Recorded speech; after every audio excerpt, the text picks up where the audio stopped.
The gym's fluorescent lights buzzed like a swarm of restless bees, their hum the only sound left as the clock ticked past midnight. I was alone, or so I thought, pushing the barbell up with trembling arms, my breath ragged from one too many sets. Then I heard it, the unmistakable click of the front door locking. My name is Marcus Tate, 25, a graphic designer by day, gym rat by night. I'd been coming to Iron Pulse Gym in downtown Seattle for years, a haven where I could drown out the noise of a city that never slept. The gym was my sanctuary, a place where I could sculpt my body and my thoughts without judgment. That night, though, the air felt different, thicker, charged with something I couldn't name. I set the barbell down, wiping sweat from my brow, and scanned the empty gym. The mirrors reflected rows of treadmills and weight racks, but no one else. I figured the night manager, Javier, must have locked up early. Javier Morales, 27, was the kind of guy who turned heads without trying, lean with sharp cheekbones and eyes that seemed to see through you. He'd been working at Iron Pulse for 6 months, always polite but distant, like he was guarding a secret he didn't want to share. Javier, I called, my voice echoing off the concrete walls. No answer. I grabbed my towel and headed toward the front desk, my sneakers squeaking on the polished floor. The lights flickered, casting long shadows that danced across the equipment. My pulse quickened, not from the workout, but from the sudden realization that I wasn't alone. He stepped out from behind the desk, his silhouette framed by the glow of the exit sign. "Marcus," Javier said, his voice low, almost a whisper. "Didn't realize you were still here." His eyes met mine, and for a split second, I saw something flicker in them. Something raw, unguarded, and utterly disarming. "I got caught up," I said, trying to keep my tone casual. "You locking up already?" He nodded, running a hand through his dark hair. "Yeah, got distracted. Thought everyone was gone." He paused, his gaze lingering on me longer than it should have. "You're always here late, huh?" I shrugged, feeling the weight of his stare. "Helps me clear my head." He stepped closer, close enough that I could smell the faint cedarwood of his cologne. "What's on your mind tonight?" he asked, and there it was again. That look, like he was peeling back layers I didn't even know I had.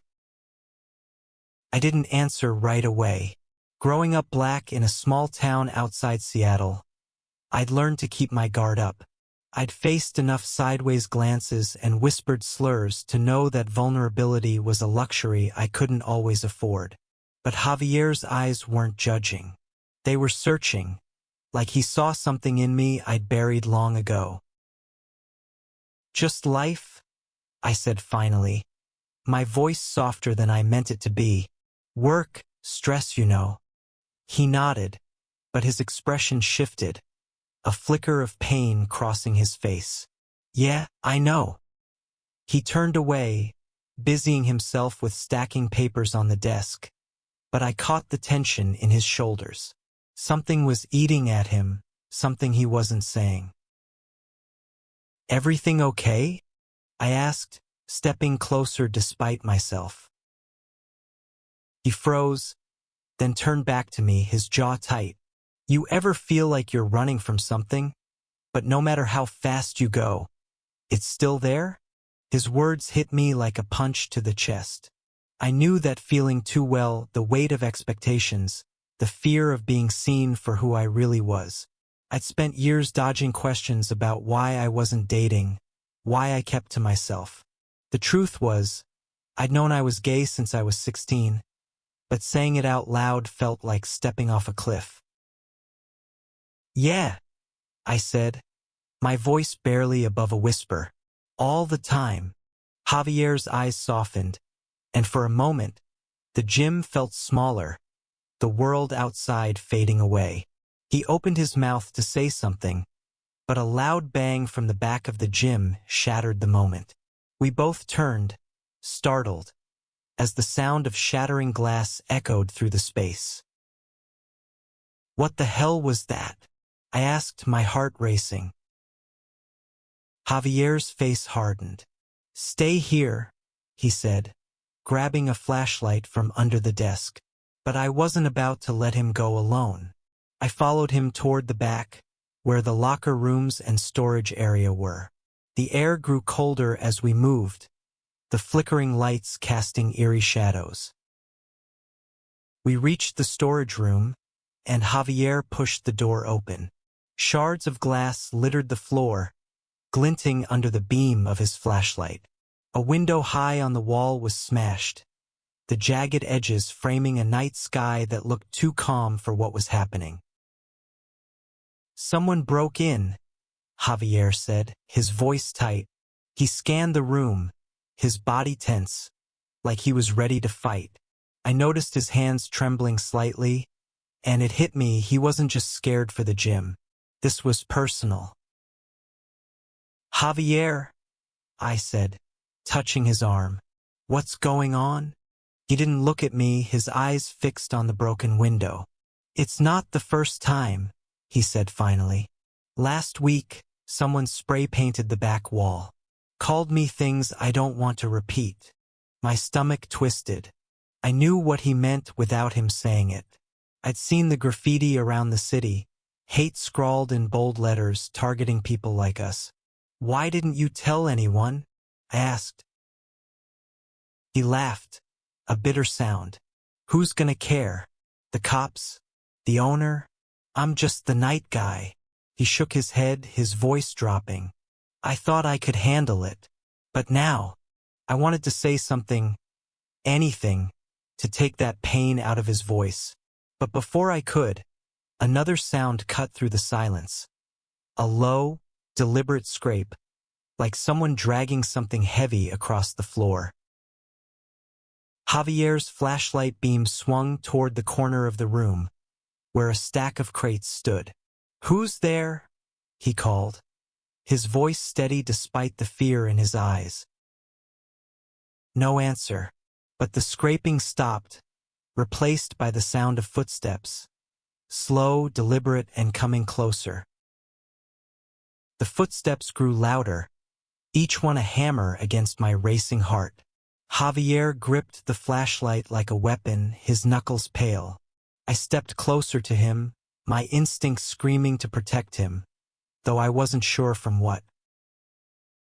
"Show yourself," Javier shouted, his voice cutting through the dark. The beam of his flashlight swept across the storage room, catching glints of metal and cardboard but no movement. Then, from behind a stack of crates, a figure emerged. It was a man, mid-30s, with a wiry build and a face half hidden under a baseball cap. His clothes were worn, his hands stuffed in his pockets, but his eyes gleamed with something unsettling. Anger, maybe, or desperation. "Didn't mean to scare you," he said, his voice rough. "Just needed a place to crash." Javier's shoulders relaxed slightly, but his grip on the flashlight didn't loosen. "This isn't a shelter," he said. "You can't just break in." The man raised his hands, palms out. I know. I saw the light on, thought I'd check it out. Didn't think anyone was here." His gaze darted between us, lingering on me for a moment too long. I felt a chill, not from the cold air seeping through the broken window, but from the way his eyes seemed to size us up. "What's your name?" I asked, trying to keep my voice steady. "Dean," he said after a pause. "Look, I'll leave. Just don't call the cops. All right?" Javier and I exchanged a glance. There was something off about Dean, something that made my skin crawl, but I couldn't put my finger on it. "You need to go," Javier said, his tone firm. "Now." Dean nodded, backing toward the broken window. "Yeah, okay. I'm gone." But as he turned, I caught a glimpse of something in his hand. A glint of metal, small but sharp. A knife? My stomach lurched. "Wait," I said, stepping forward. "What's that in your hand?" Dean froze, his shoulders tensing. "Nothing," he muttered, but his hand slipped deeper into his pocket. Javier's eyes narrowed, and before I could stop him, he lunged forward, grabbing Dean's wrist. "Let go!" Dean snarled, yanking his arm back. The flashlight beam swung wildly, and in the chaos I saw the knife. A small switchblade, its blade catching the light. Javier stumbled back, his face pale but his jaw set. "Get out," Javier said, his voice low and dangerous. "Or I'm calling the cops." Dean hesitated, his eyes flicking between us. Then, with a muttered curse, he bolted for the window, scrambling through the jagged opening and disappearing into the night. The sound of his footsteps faded, leaving only the howl of the wind outside. Javier let out a shaky breath, running a hand over his face. "You okay?" I asked, my voice trembling. "Yeah," he said, but he didn't look okay. His hands were still shaking, and his eyes were distant, like he was somewhere else. I wanted to reach out, to tell him he didn't have to face this alone, but the words caught in my throat. "We need to call the police," I said instead. "That guy could come back." Javier shook his head. "No cops. They'll just make it worse." He turned away, his shoulders hunched. "I'll board up the window. You should go home, Marcus." "I'm not leaving you here alone," I said, the words spilling out before I could stop them. He looked at me, surprised, and for a moment, the air between us crackled with something unspoken. "Fine," he said finally. "Help me with the boards." We worked in silence, nailing plywood over the broken window. The physical labor grounded me, but my mind was racing. Who was Dean? Why had he broken in? And why was Javier so determined to handle this on his own? As we finished, Javier leaned against the wall, his breath visible in the cold air. "Thanks," he said, his voice softer now. "You didn't have to stay." "I wanted to," I said, meeting his eyes. There it was again, that pull, that connection I couldn't ignore. I took a step closer, my heart pounding. "Javier, what's going on? Why won't you tell me?" He looked away, his jaw tight. "It's complicated," he said. "You wouldn't understand." "Try me," I said, my voice steady despite the storm in my chest. He hesitated, then sighed. "I left home when I was 18, he said. "My family, they didn't take it well when I came out. I've been on my own ever since, bouncing from city to city, trying to start over. But it's like the past keeps following me." I swallowed hard, his words hitting too close to home. "I get it," I said. "My dad, he still thinks being gay is something I can fix. I haven't told anyone else, not even my friends. It's easier to just hide." Javier's eyes met mine, and for the first time I saw him, really saw him. Not the confident gym manager, but the man carrying a weight he didn't deserve. "You don't have to hide," he said quietly. "Not with me." The words hung between us, heavy with meaning. I wanted to say something, to bridge the gap between us, but before I could, my phone buzzed in my pocket. I ignored it, but Javier's expression shifted. "You should check that," he said, his voice tight. I pulled out my phone, my heart sinking as I read the text. "Saw you at the gym. Better watch your back." No sender, just a number I didn't recognize. My blood ran cold. "Marcus," Javier asked, stepping closer. "What's wrong?" I showed him the text, and his face darkened. "Dean," he said, his voice barely above a whisper. He's not done with us. The text glowed on my phone screen, each word a shard of ice in my veins. Javier's eyes narrowed as he read it, his jaw clenching so hard I thought his teeth might crack. We need to get out of here, he said, grabbing his keys from the desk. I nodded, my mind racing. Who was Dean and why was he targeting us? The gym, once my safe haven, now felt like a trap. We hurried to the front door, Javier's flashlight cutting through the dimness. The neon sign outside flickered, casting eerie shadows through the glass. As we stepped into the parking lot, the cold Seattle night hit us like a slap.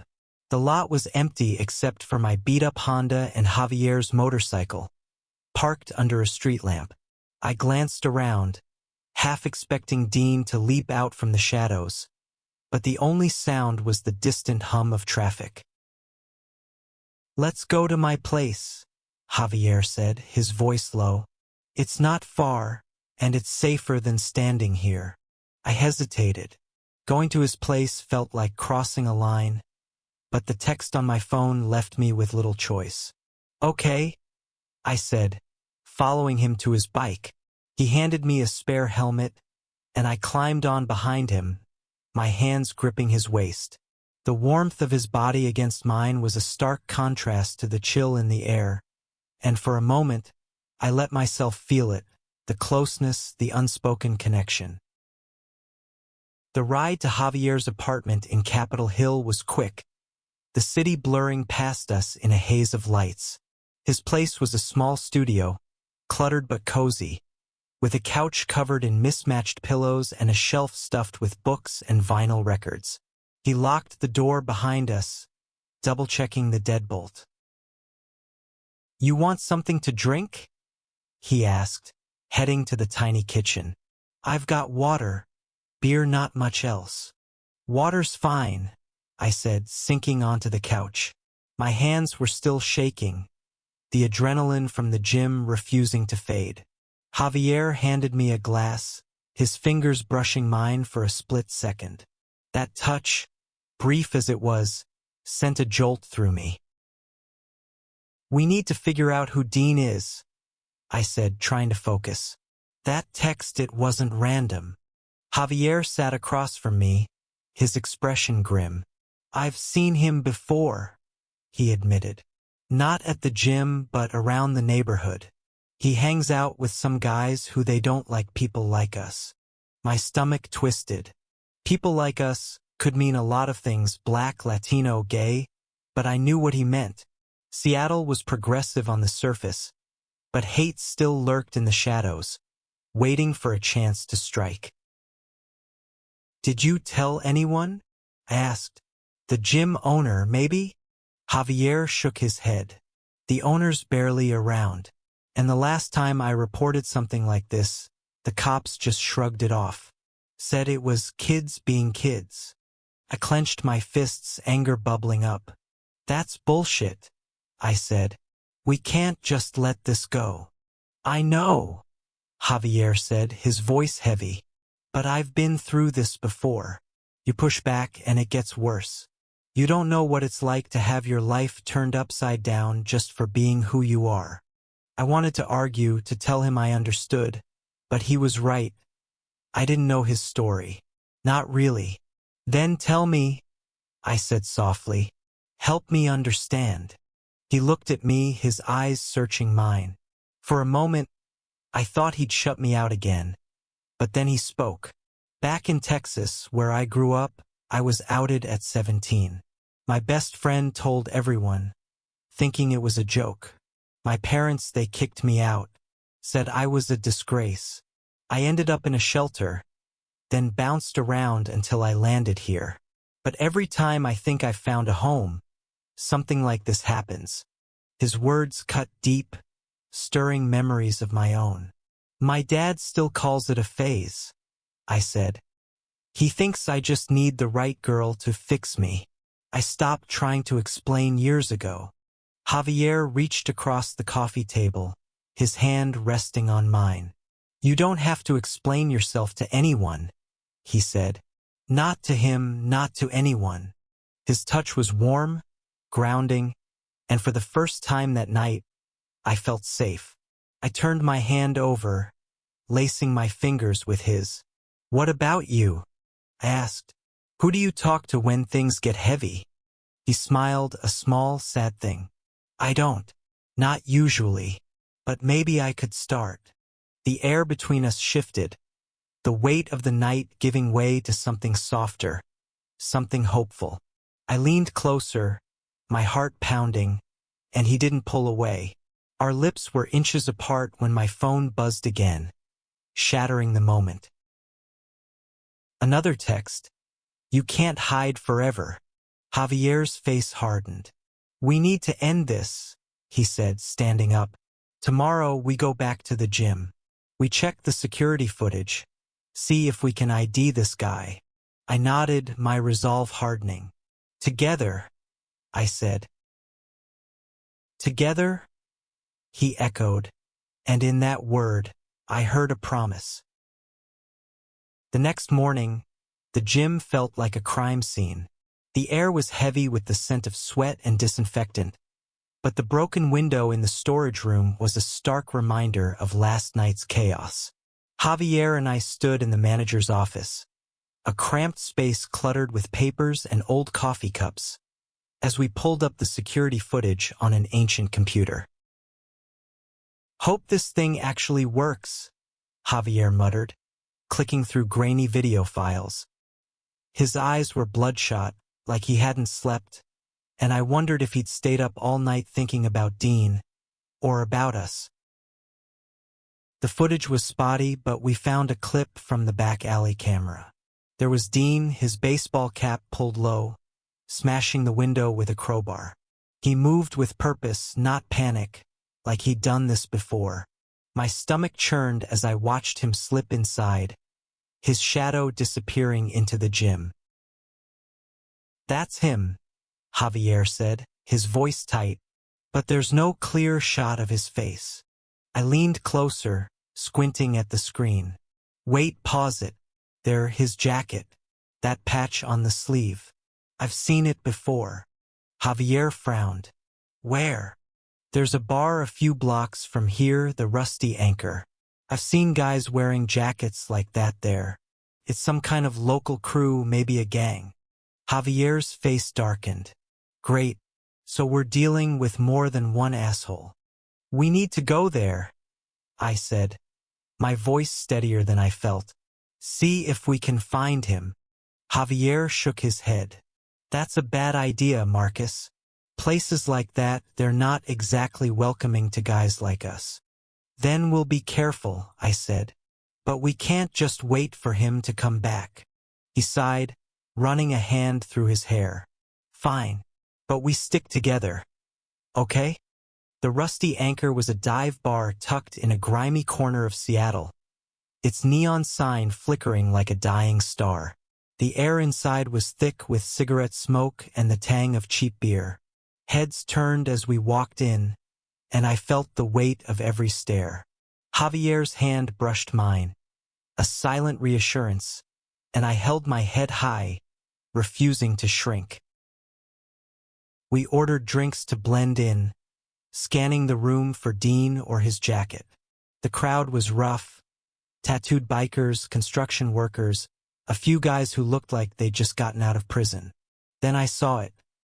The same patch, a skull with crossed wrenches on a guy at the bar. Not Dean, but close enough. Over there, I whispered, nodding toward him. Javier's eyes narrowed. Let's talk to him. We approached cautiously, my heart pounding. The guy was older, maybe 40, with a scar running down his cheek. Hey, I said, keeping my tone neutral. Nice jacket. Where'd you get it? He turned, sizing us up. Why you asking? Saw someone wearing one last night, Javier said. Looked like trouble. The guy smirked, taking a swig of his beer. You talking about Dean? Kid's always starting shit. He's not one of us. just likes to act like it. Where can we find him? I asked. He laughed, a harsh sound. You don't find Dean. He finds you. He leaned closer, his breath sour. Word of advice? Stay out of his way.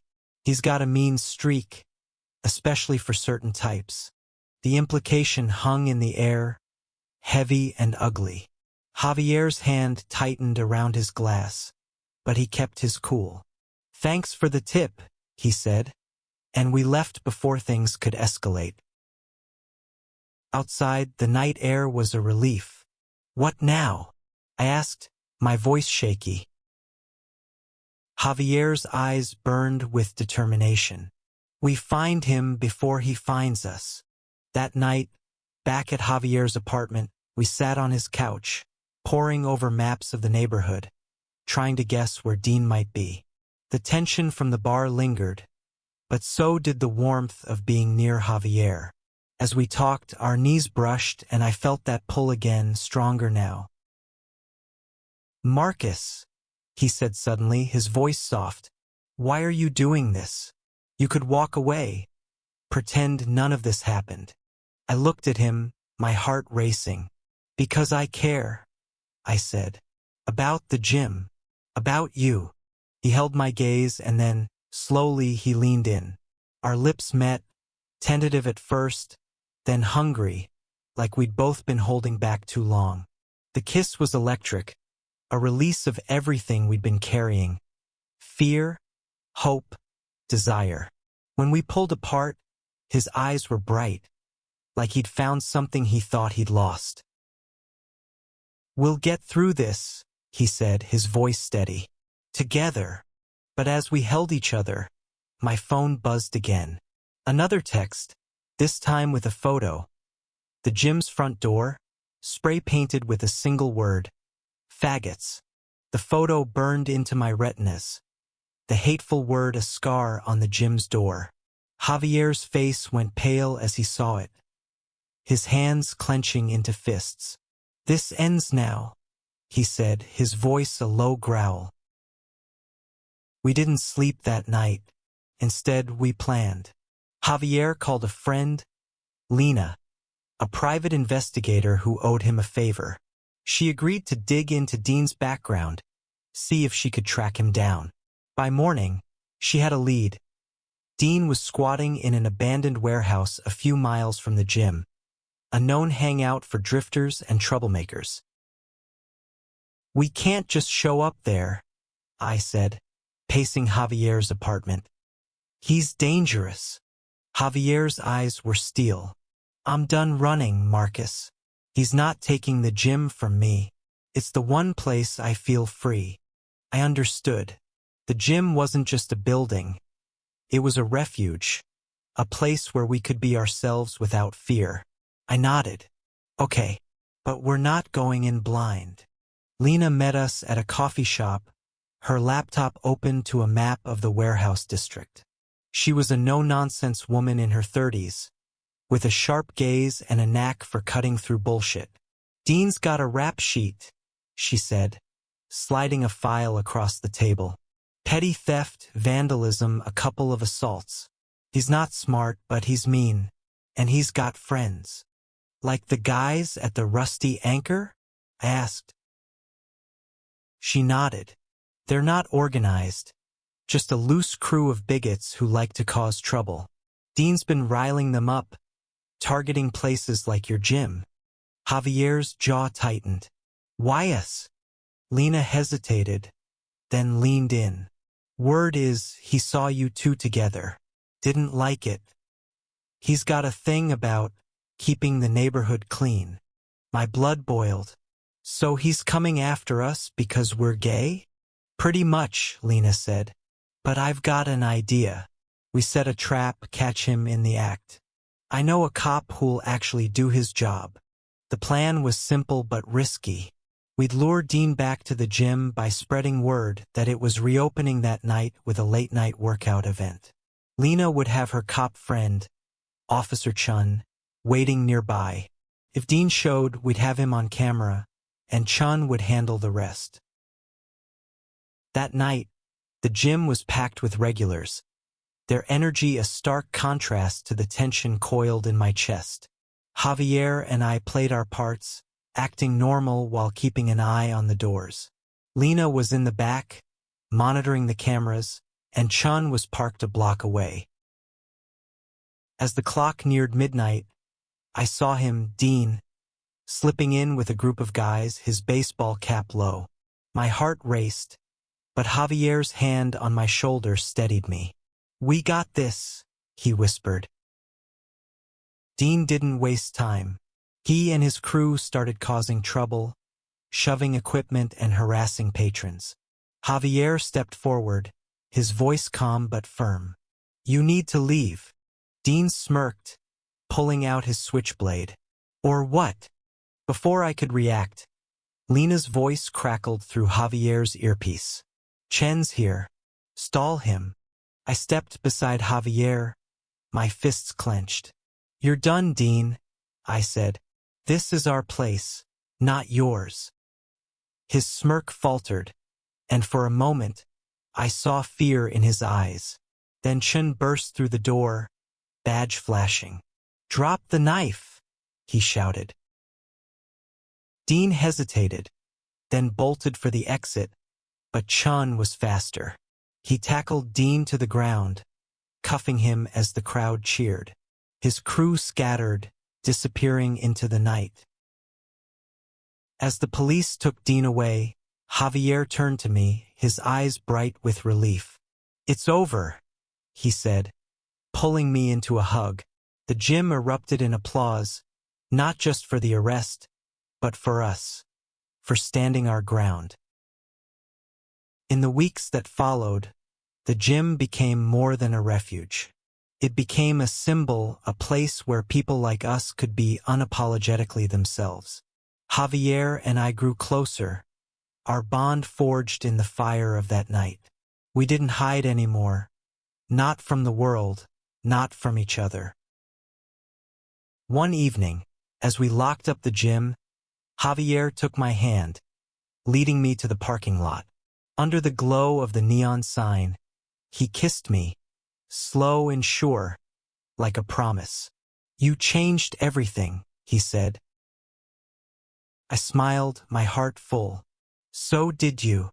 The gym's door was repainted, the hateful word erased. But the real victory wasn't the paint or the arrest. It was us, standing together, refusing to let fear win. And as we walked into the night, hand in hand, I knew we'd never go back to hiding.